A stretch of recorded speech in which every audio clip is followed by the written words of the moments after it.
Yeah, this is a question, Mr. Tom. You just said that again that the redistribution of wealth hasn't changed since back the 1930s. 1% still owns 80% of the wealth, and now right now we have a political system that needs lots of money on both sides to get elected, and you have this same 1% that control the media.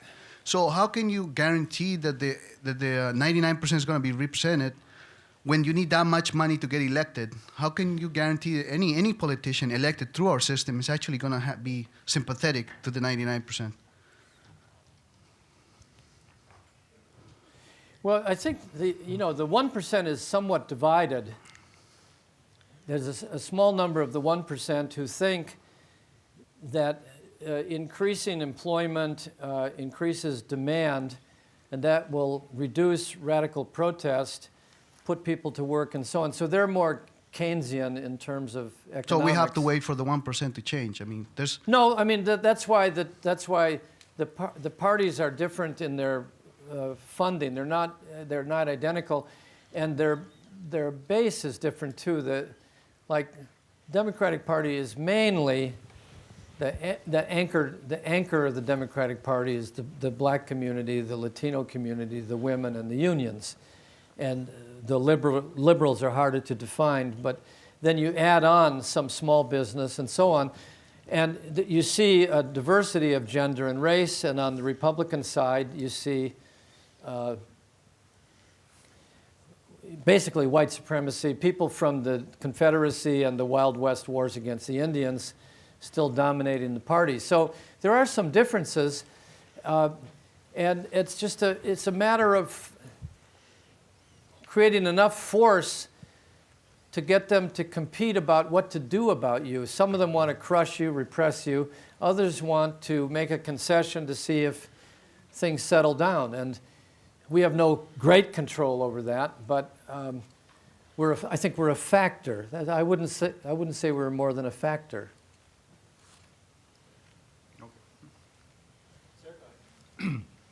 Thank you. I find it very interesting, your statement that SDS dissolved, at least in part, and maybe largely because of internal sectarianism. No? Well, there were 4 reasons, but anyway. Yeah, one of them. And I think you're factually right on that, but I wonder if there's a context there, and I want to briefly note the context and ask whether you would agree with it. I think SDS had really lost a lot of its power by the end of 1967. In the summer of '67, as I recall, Stokely and H. Rap Brown started speaking a lot about black power. And almost overnight, on maybe 100 college campuses, the SNCC chapters, almost all of them closed, because the white students could not explain what black power was and why their chapters should endure. And I think, in a way, your close connection of SDS and SNCC in the earlier 60s and mid-60s became manifest here again. Once SNCC was weakened by the call for black power and the lack of comprehension of what it was, then SDS was as well weakened. And perhaps that sectarianism was a kind of consequence of that newfound impotence, namely, it just wasn't powerful enough to keep the steam going, and at that point then the internal factions came to the forefront. But had the steam kept going, perhaps it would not have fallen into that kind of sectarianism. Well, I left out a very important thing in my excessively long speech, which was COINTEL programs, FBI infiltration, like nothing since the McCarthy period or the 1918 period against immigrants. We'll never know how big a factor that was, both in SNCC and in SDS and in the anti-war movement. It was phenomenal. And it continued even when SDS disappeared.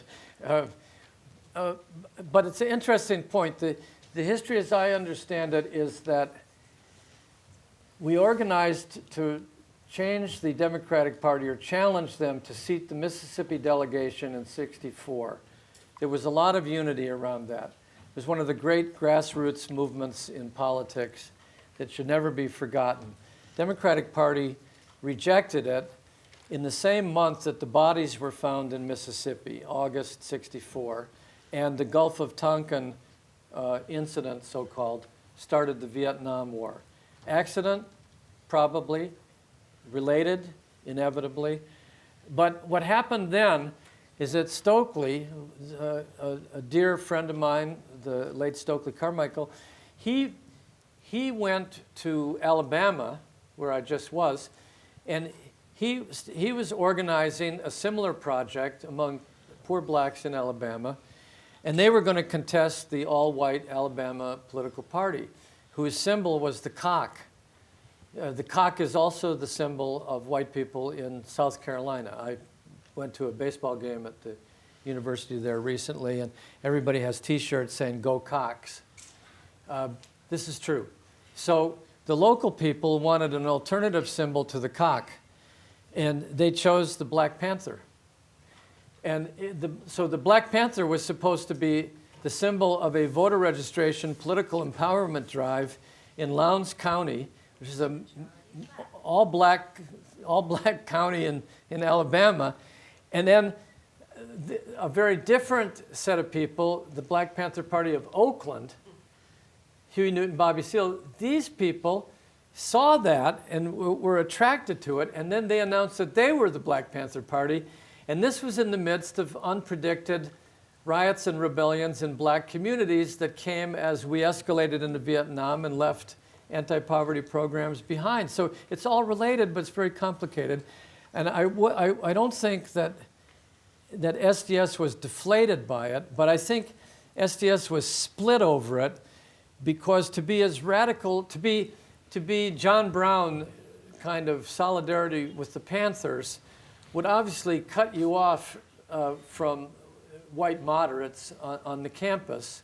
And people were divided about whether to do that, how to do that. So the group was weakened, and the Panthers were selling red books, Mao Zedong's red books, on the Berkeley campus for money. And so they helped introduce Mao Zedong thought and Kim Il-sung thought into everyday discourse in these radical groups, and off we went. I find it hard to believe the FBI accomplished all this. I think we brought much of it on ourselves. But it was because of the radicalization of the times and the people feeling that reform had completely failed and we were helpless.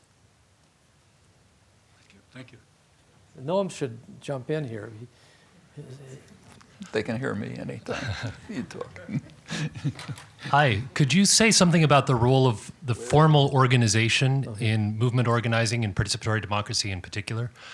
These days it seems like a lot of the contemporary movements like Occupy or the Arab Spring or Anonymous are more horizontally organized, lack any explicit leadership or membership cards or offices or anything like that. Is this a positive trend, or is there still a place for, say, a new SDS that would give more leadership, explicit leadership or unity of purpose to a movement? That's why I said Van Jones won't take my advice. Well, this is not the first movement that disavowed leaders. To our shame and embarrassment, I mean, SNCC and early SDS were of the view that Martin Luther King wasn't radical or militant enough. There was a lot of guffawing about the black preachers are trying to take over and they only come in and we're the shock troops, we're the ones getting killed, getting beaten. Well, he ended up being the one getting killed. And there was a lot of rethink at the time. But it is true that having a single leader is dangerous because of the threat of violence. It's impossible because of diversity, because you can never choose one person who represents a multiplicity of diverse backgrounds, and no one is willing to trust their movement to somebody who's not of their movement exactly. And we had our horizontals. The criticism I have of horizontal is sometimes, unfortunately, great decisions are made when you can't get consensus. It's an oddity, but you get stuck for hours, and and I want to add that before saying one of the worst decisions was the inability of SNCC to resolve what to do about the whites. They stayed up all night. I missed part of that meeting, but they decided on a one-person vote, so like 23 to 22, after 12 or 15 hours of discussion following weeks of prior discussion, to ask the whites to leave to go organize whites so that they could organize blacks from a more nationalist perspective. It was all very understandable, but the way it was handled was devastating to a lot of relationships and left people kind of immobilized because they had given their life to this project, and many of them even agreed. It may have been white SNCC people who cast the deciding votes to expel themselves. I don't know. It's a secret ballot. No notes were kept. I have fragmentary notes. So that was a terrible outcome of the struggle for consensus. They could have decided, since we don't have consensus, we're not going to decide. That's about it. But I think accountability and discussion and full participation is very important where lives are at stake. But for the passage of this document, how the hell do you think we voted on this? We used Robert's rules. We made them kind of a radical version of certain things were considered so important that they required complete consensus, like the values chapter. Other things were added, like we recognized that it was the International Geophysical Year. That was called either a widget or a gizmo, I forget. In other words, no discussion, any objection, that goes into the document. Nuclear power plants can give us renewable power in our cities. That had no debate. We didn't know what it meant. It was a widget. That went in. So it was a kind of participatory consensus process with voting just to help get us done because we had a goal. I don't know if Occupy had a goal. Our goal was to get the damn document finished in 5 or 6 days as best we could. And we finished it off by saying, we'll call this a living document, meaning it's subject to next generation's revisions because we can't possibly vote on everything in it, and we don't even agree on everything in it. So it's a muddy area, but in general, I'm very anti-hierarchical, but I feel there has to be a word said in great empathy and appreciation for people who were leaders, who represented constituencies, and are forgotten for the sacrifices that they made. And they're totally indispensable. Whether they were political leaders or preachers, they were indispensable too. They were part of the hierarchical element of a mass movement that also had a more democratic participatory element as well. So on that, I can't help beyond that. Thank you. Folks, I'm afraid this is our last question today. Oh, come on. Hi, thanks for coming. Thanks for both for coming. Really, it was a pleasure listening to both of you talk. My question is, I could ask a lot of questions, but the question I want to ask is, what do you both think about the likelihood of an attack on Iran and what the consequences of that will be, not only for the U.S. but for the Middle East region, and if there's anything we can do to lessen the likelihood of an attack happening? Doctor? Are you Like gonna I said, finish off? they can hear me anytime. Huh? You answer. No, he said both of you. I noticed he given picked up my dozens of talks suggestion on- that Noam talk. You use both. He wants to go second. I don't care. No, I'll I go don't care. first or I second. want to go, not at all. I mean, I'll talk about it if you like, but I've given lots of talks about that around here. has moved 2 main battle groups into the region. I mean, the thing you have to remember is we're already at war with Iran. The level of sanctions amounts to a blockade. A blockade's an act of war. That's not just my opinion. Gary Sick, the one of the leading American specialists on Iran, has just written about it. So we're at war with Iran, and the question is, are they going to respond? Well, the Gulf is just laden with, like you said, battle groups, aircraft carriers, small Iranian ships, and so on. As the sanctions are tightened, as you kind of tighten the noose, it increases the possibility that some inadvertent act will take place, which will lead to war. Like take the First World War. It was a totally unexpected minor act which set off things which were waiting to explode. And many wars are like that. So we're increasing the risk that there will be a war. There are elements in it. Israel's unpredictable. Apparently the intelligence and the military doesn't want to go to war. But there are elements in the leadership that do. Rather, they want the United States to go to war. They don't want to do it. They want the United States to do it. Well, you think about it a little. Even people here with our level of tactical sophistication could figure out a way to manufacture an incident in the Gulf. It wouldn't be that hard. And it could happen, or it could just happen by itself, or the Iranians might react to the tensions. It's also well to remember that the United States and Europe are almost totally isolated on this. Practically nobody else in the world supports the sanctions. Obviously, Russia and Iran don't support them. India has stated openly that they're going to disregard them. Turkey's increasing its trade with Iran. The most interesting, and Latin America, of course, but anywhere in the third world. I mean, the whole non-aligned world, which is most of the world, for years has been vigorously supporting Iran's right to enrich uranium. The most interesting case is the Arab world. When you read the press, they tell you the Arabs support the United States on Iran. What that means is the Arab dictators support the United States on Iran. The hatred of democracy is so profound that nobody even cares about the fact that the populations of the Arab world overwhelmingly think the threat that they face is the United States and Israel, and maybe 5% think Iran is a threat. They don't like Iran. There's long conflicts going back to Persia and the Arabs, so a lot of dislike of Iran, but just don't think they're a threat.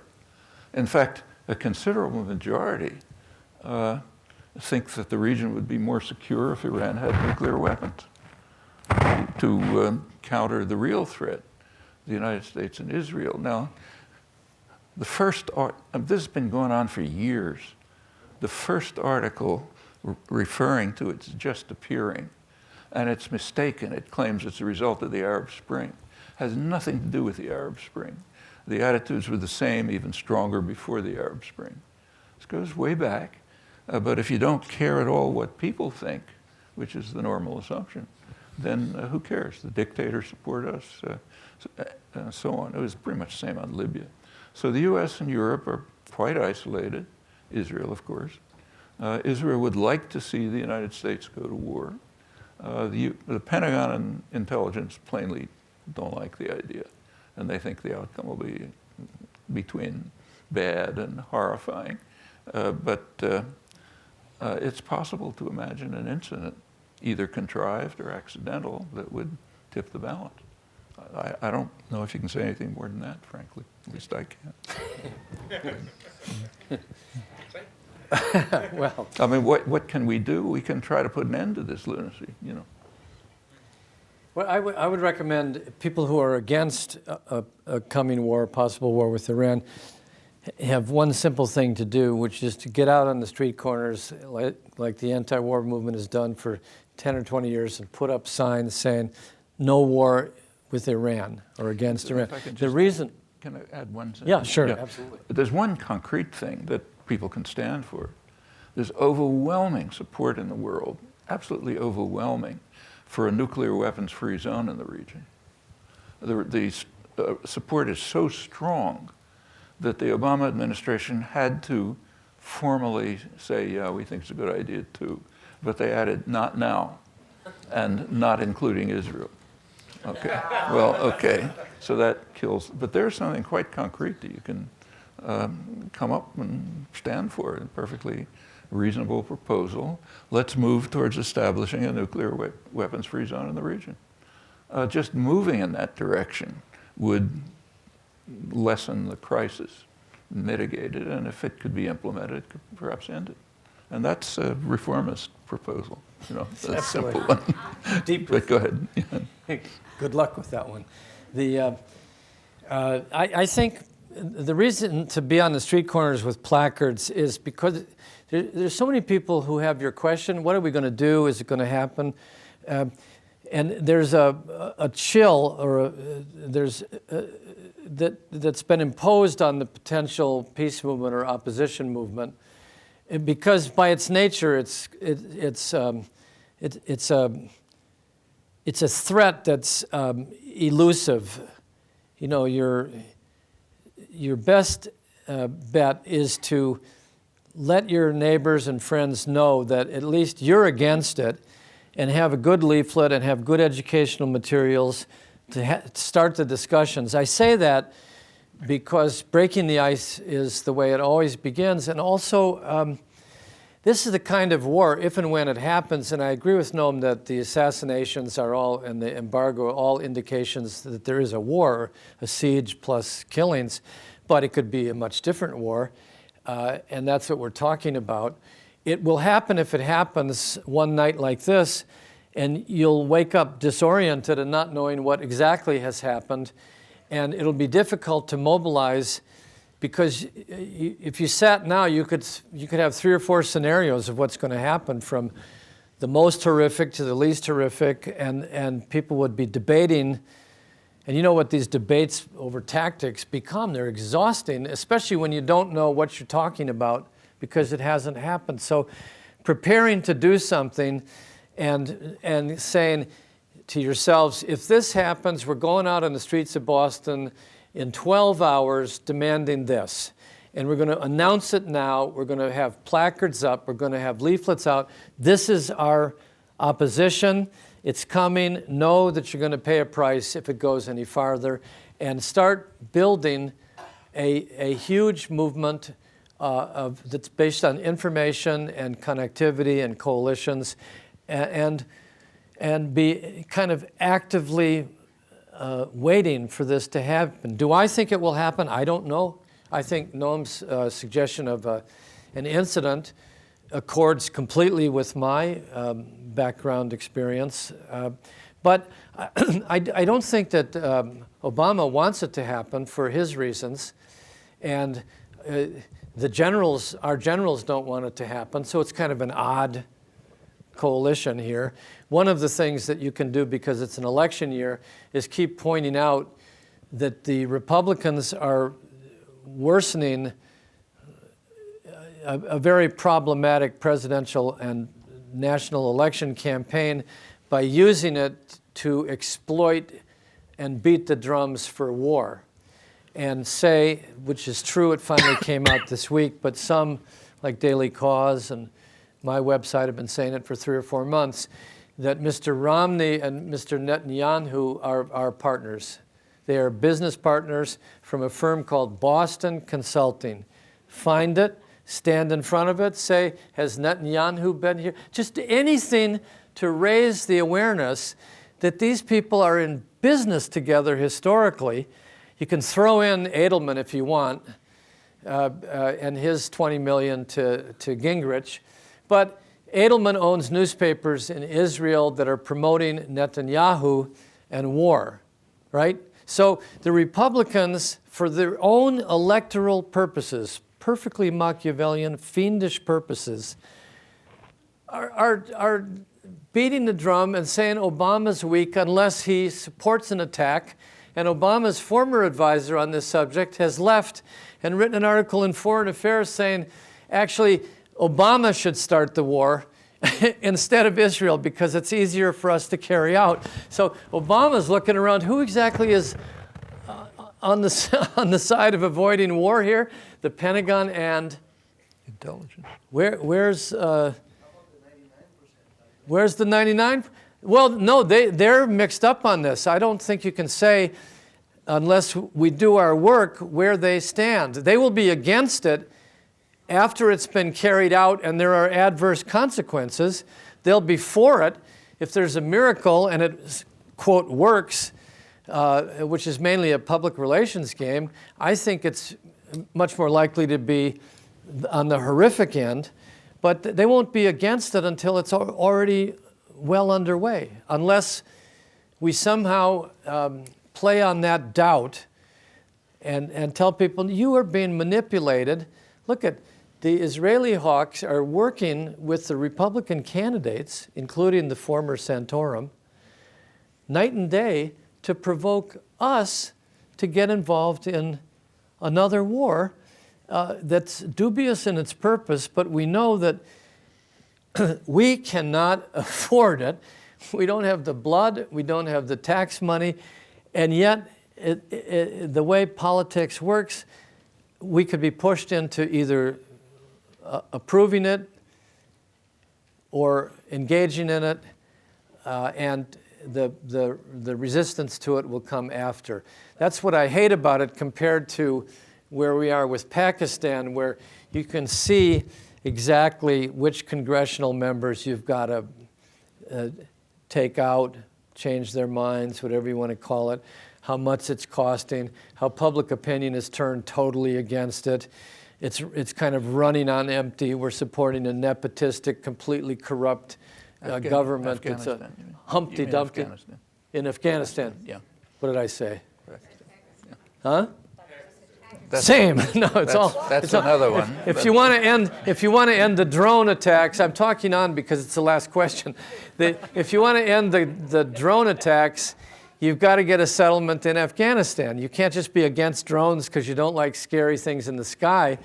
It's the drone attacks are trying to take out the people that we say we're supposed to ultimately negotiate with. Well, that's a hell of a negotiating strategy, to be killing as many of them as possible, hoping they come crawling to the table. It's nuts. But at least with that, I can see the strategy for getting out. It's 10 years. It's a disaster. It'll take another 5 years, I think. But I can see it going. But the problem with Iran is it's like a heart attack. And where's the emergency room? It's going to hit us like a heart attack. Did I answer your question? No, I was going to mention Günter Grass's poem that's been met with utter silence. The what? Günter Grass's recent Oh, well, that's up to the Germans. My apologies for interrupting this exciting Q&A. We can continue the discussion, though, up front, but we will have to end the formal part of the Q&A. But please come down front. Tom will be signing and selling books. And thank you so much for our speakers. Thank you for coming.